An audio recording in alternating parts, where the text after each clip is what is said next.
Bienvenidas y bienvenidos a esta inmersión a fondo. Hoy vamos a analizar un documento clave, ¿no?, para entender una de las comunidades autónomas más influyentes de España.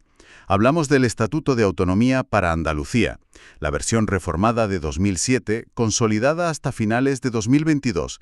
Es, bueno, su norma fundamental. Tenemos el texto legal aquí delante, pero, a ver, nuestra meta no es ponernos a leer artículos uno por uno.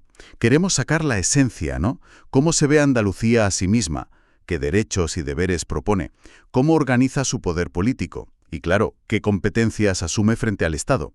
Buscamos entender las ideas clave que definen a la Andalucía actual desde este texto. Exacto, porque este estatuto es mucho más que un texto jurídico, ¿verdad?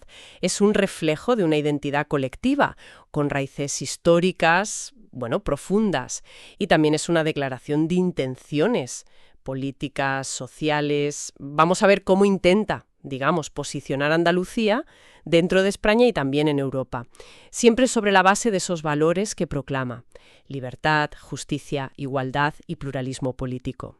Pues empecemos por ahí, por la identidad. El estatuto arranca fuerte, definiendo a Andalucía como nacionalidad histórica.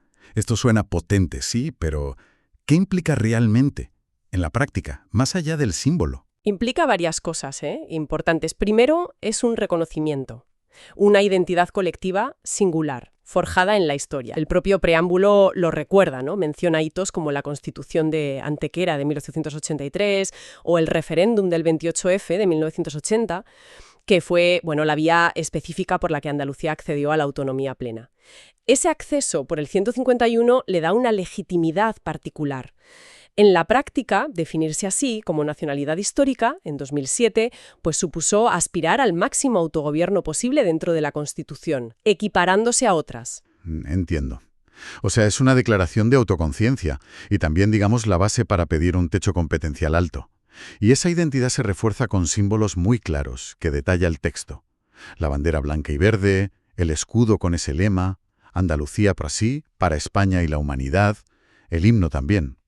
Llama la atención que diga que estos símbolos deben tener una protección similar a los del Estado. Así es. Y ese detalle no es menor, ¿eh? Subraya esa voluntad de autogobierno al máximo nivel que comentábamos. Es una forma de decir, bueno, que la identidad andaluza, sus símbolos, tienen una dignidad institucional, equiparable a la estatal en su ámbito. También se fijan las sedes: Sevilla como capital para Parlamento, Presidencia, Consejo de Gobierno, y Granada para el Tribunal Superior de Justicia. Aunque bueno, se deja abierta la puerta a cierta flexibilidad. Y define también quiénes son andaluces a efectos políticos. Españoles con vecindad administrativa en Andalucía, o sea, los empadronados básicamente. Pero lo extiende también a los andaluces en el extranjero y sus descendientes, que eso es interesante como proyección exterior. Correcto. Y esa proyección exterior se nota también en cómo reconoce derechos a las comunidades andaluzas fuera.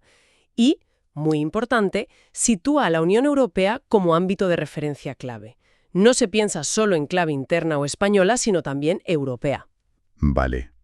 Establecida esa identidad, que es marcada, y su proyección, ¿cómo se traduce eso en derechos y deberes para la gente de allí?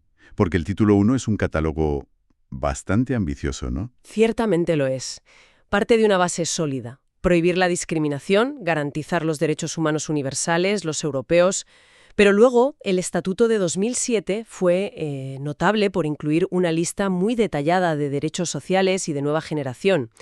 Y la intención es clara: que no sean solo declaraciones, ¿no?, sino vincular a los poderes públicos andaluces, orientar sus políticas. Lo dicen los artículos 37 y 38. Me fijo en algunos que quizá eran menos comunes en otros estatutos de la época. Por ejemplo, el derecho a declarar la voluntad vital anticipada, o el derecho a cuidados paliativos dignos, o incluso, fíjate, la mención a una renta básica. Exacto. La inclusión explícita de la posibilidad de una renta básica en el artículo 23.2, aunque, bueno, formulada como un derecho a solicitarla y como principio rector. Fue un gesto avanzado para 2007. Reflejaba corrientes de pensamiento social fuertes, sí, aunque su aplicación práctica, efectiva, bueno, eso es más complejo, claro. Depende de la economía, de la financiación.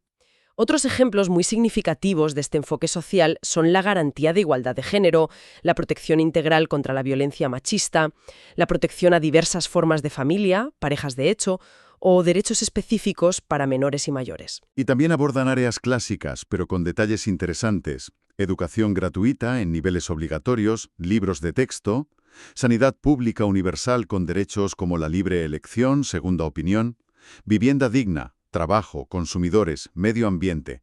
Es casi, como decíamos antes, una mini constitución social. Podría verse así, sí. Cubre un espectro muy amplio. Acceso a la justicia, participación política, el derecho a una buena administración, que eso es muy relevante en el día a día con las instituciones, protección de datos, acceso a cultura, tecnologías y el respeto explícito a la orientación sexual e identidad de género. Es un intento de modernizar el pacto social andaluz. Pero no todos son derechos, claro. También hay deberes. Contribuir a los gastos, conservar el medio ambiente, usar bien los servicios públicos. Claro, la ciudadanía implica ambas cosas. Y además de los derechos, digamos, directamente exigibles, el artículo 37 establece los principios rectores, que son como objetivos que deben guiar la política. Lucha contra el sexismo, xenofobia, integración de personas con discapacidad, mencionando la lengua de signos, el fomento del flamenco, el consumo responsable, el impulso a las renovables. Son como una hoja de ruta, ¿no?, para las políticas públicas. Y para velar por todo esto, pues está la figura del defensor del pueblo andaluz. Bien, definida la identidad y los derechos, llegamos al núcleo del autogobierno. ¿Cómo se ejerce el poder para hacerlos efectivos? Y esto los lleva, claro, al reparto de competencias del título 2. El estatuto usa la clasificación típica: exclusivas, compartidas y ejecutivas. ¿Podríamos desgranar un poco qué significa cada una, con algún ejemplo claro para ver la dimensión real de este reparto? IA tiene, en principio, toda la capacidad. Legislar, crear normas de desarrollo, dicha la potestad reglamentaria, y ejecutar. Aquí, la ley andaluza prevalece. El derecho estatal solo se aplica si hay lagunas, como derecho supletorio, ¿entiendes? Ajá. Pensemos en áreas donde la comunidad puede definir su propio modelo casi por completo, organizar sus instituciones, agricultura, vivienda, urbanismo, o la protección de su patrimonio histórico específico. El turismo es otro ejemplo clave. Entendido. Control casi total en esas materias. ¿Y las compartidas? En las competencias compartidas el esquema es diferente. El Estado fija a las bases las reglas generales mediante leyes básicas y Andalucía, pues desarrolla esa legislación y la aplica. La adapta a sus necesidades, establece sus políticas dentro de ese marco. Vale. Aquí hay margen para una política propia, pero, digamos, coordinada con la estatal. Ejemplos típicos: sanidad al interior, educación, Andalucía puede definir parte del currículo, por ejemplo, o la ordenación del sector pesquero. La lucha contra la violencia de género también se encuadra aquí. Vale, marco estatal, pero desarrollo y gestión autonómica. ¿Y las ejecutivas? Las competencias ejecutivas son fundamentalmente de gestión. La legislación es estatal y Andalucía se encarga de aplicarla en su territorio. Organiza los servicios para ello. Aquí la capacidad normativa andaluza es muy limitada, ¿eh? Se centra en organizar la propia administración que ejecuta. Entiendo. Ejemplos claros: la gestión de productos farmacéuticos, ejecutar las políticas activas de empleo que se deciden a nivel estatal, o la gestión de puertos y aeropuertos de interés general, si el Estado no se las reserva, claro, o la materia penitenciaria. Viendo el listado completo en el título segundo, la verdad es que el Estatuto de 2007 asumió o consolidó competencias en una cantidad enorme de áreas. Agua, con la polémica del Guadalquivir que luego matizó el Constitucional, universidades, investigación, medio ambiente, régimen local, policía autonómica, cultura, con esa mención especial al flamenco, medios de comunicación propios, cajas de ahorro, juego. Que buscaba un nivel de autogobierno muy elevado. Sin duda. Ese fue uno de los objetivos centrales de la reforma de 2007, alcanzar el máximo techo competencial posible dentro de la Constitución y definirlo con mucho detalle para evitar conflictos después, aunque, como se vio con el Guadalquivir, la interpretación final siempre es del Tribunal Constitucional. También es relevante que el Estatuto prevea mecanismos para que Andalucía participe en decisiones del Estado que le afecten, intentando superar una visión puramente jerárquica. Bien, tenemos la identidad, los derechos, las competencias. ¿Cómo se organiza todo esto? ¿Cuáles son las piezas clave del engranaje institucional andaluz según el estatuto? Pues la pieza central es la Junta de Andalucía, que, ojo, no es solo el gobierno, sino el conjunto de instituciones de autogobierno. Dentro de ella encontramos el esquema clásico de división de poderes adaptado. Por un lado, el Parlamento de Andalucía. Representa al pueblo andaluz, legisla, aprueba presupuestos, controla al gobierno y elige a presidente o presidenta. Ajá. Es un parlamento unicameral, mínimo 109 diputados por provincias y con autonomía propia para organizarse. Y por otro lado, el Poder Ejecutivo, ¿verdad? La presidencia de la Junta y el Consejo de Gobierno. Exacto. El presidente o presidenta dirige la acción del gobierno, tiene la máxima representación de Andalucía y también la representación ordinaria del Estado en la comunidad. Lo elige el Parlamento. Y el Consejo de Gobierno es el ejecutivo colegiado, el que dirige la política y la administración andaluza. Un punto crucial es su responsabilidad política ante el Parlamento. El Consejo responde solidariamente. ¿Qué significa eso exactamente, que responde solidariamente? Pues que el Parlamento puede exigirle responsabilidades a todo el Consejo como un bloque, a través de mecanismos como la moción de censura. O, al revés, el presidente puede pedir la confianza de la Cámara para su gobierno. Entendido. Y más allá de este núcleo Parlamento, Presidencia, Consejo, hay otras instituciones importantes que menciona el Estatuto, para completar el sistema de controles y equilibrios. Efectivamente. Ya nombramos al Defensor del Pueblo andaluz, que vela por los derechos ciudadanos frente a la Administración. Pero también está en el Consejo Consultivo, que es el órgano superior de asesoramiento legal del Gobierno. Del abogado de la Junta, digamos. Algo así, el máximo órgano consultivo. Luego la Cámara de Cuentas, fundamental para controlar el gasto público desde fuera. El Consejo Audiovisual, para regular los medios. Y el Consejo Económico y Social, como foro de diálogo social. Ujú. Y no hay que olvidar la estructura judicial, que culmina en el Tribunal Superior de Justicia de Andalucía, ni la organización territorial en municipios y provincias. Claro. Para que todo este entramado funcione y se puedan ejercer las competencias, hace falta dinero. ¿Qué dice el Estatuto sobre la financiación? Supongo que es un punto clave y a menudo polémico. Lo es, sin duda. El título 6 aborda la hacienda de la comunidad. Establece principios como autonomía financiera, suficiencia de recursos, responsabilidad fiscal y solidaridad interterritorial, claro. Luego detalla los ingresos, tributos propios, que suelen ser menores, los importantes tributos cedidos, total o parcialmente, por el Estado, como un porcentaje del IRPF, IVA, impuestos especiales. Claro, ¿la parte de León viene de ahí? Efectivamente. Y luego, transferencias del Estado por el sistema de financiación autonómica, fondos europeos y la posibilidad de endeudarse. Se prevé incluso una agencia tributaria propia para gestionar ciertos impuestos. Y supongo que habrá mecanismos para negociar esta financiación con el Estado, ¿no? Claro, el órgano clave es la Comisión Mixta de Asuntos Económicos y Fiscales Estado-Comunidad Autónoma. Es el foro bilateral para negociar y hacer seguimiento.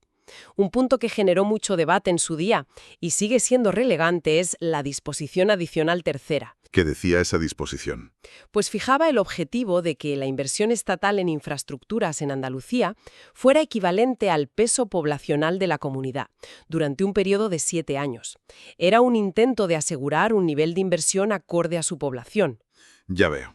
Y para cerrar el esquema, el Estatuto también regula cómo se relaciona Andalucía con otras instituciones, con el Estado, con otras comunidades, con la UE e incluso en la acción exterior. Así es. Se prevé una comisión bilateral de cooperación con el Estado para tratar asuntos comunes. Se regulan los convenios con otras comunidades autónomas. Se da mucha importancia a la relación con la UE, asegurando la participación andaluza en la posición española en temas que le afecten y manteniendo una delegación propia en Bruselas. O sea, presencia directa allí. Eso es. Y se contempla una acción exterior propia, siempre dentro del marco de la política exterior del Estado, claro, incluyendo la cooperación al desarrollo. Y como toda norma de este calibre, ¿es fácil o difícil de reformar, si quisieran cambiar algo? Pues el propio estatuto establece un procedimiento de reforma bastante rígido, En su título X, la reforma ordinaria exige una mayoría muy cualificada, 2/3 en el Parlamento andaluz, luego aprobación por ley orgánica en las Cortes Generales españolas y finalmente ratificación en referéndum por los propios andaluces. Vamos, que no es sencillo. No. Hay un procedimiento algo más simple para reformas menores que no toquen las relaciones con el Estado, pero sigue siendo complejo. Ley orgánica y referéndum también. Es una norma, pensada para perdurar. Hemos trazado un mapa bastante completo, creo, del Estatuto de Autonomía de Andalucía. Vemos cómo define una identidad fuerte, anclada en la historia, despliega un abanico amplio de derechos y deberes, establece un complejo reparto de poder con el Estado y configura sus propias instituciones, su financiación y sus relaciones externas. Sí, es un texto que claramente buscó consolidar un autogobierno robusto, de primer nivel, dentro del marco constitucional. Intenta equilibrar esa afirmación de la singularidad andaluza como nacionalidad histórica con la pertenencia solidaria a España y su integración en el proyecto europeo. Es, un documento fundamental para entender la Andalucía del siglo XXI. Nos queda una reflexión final, quizá. Hemos visto que el Estatuto dibuja sobre el papel un modelo ambicioso, con muchos derechos sociales, objetivos de bienestar, un amplio margen en competencias clave como educación, sanidad, políticas sociales. La pregunta que flota en el aire es, más allá del diseño legal, ¿cómo se percibe la traducción de todo esto en la vida cotidiana, en el día a día de las personas en Andalucía? ¿En qué medida este marco estatutario ha permitido o permite hoy desarrollar políticas realmente diferenciadas y efectivas para lograr esos objetivos de igualdad y progreso que proclama? Ahí queda la cuestión, ¿no? Para seguir indagando más allá de la letra del Estatuto.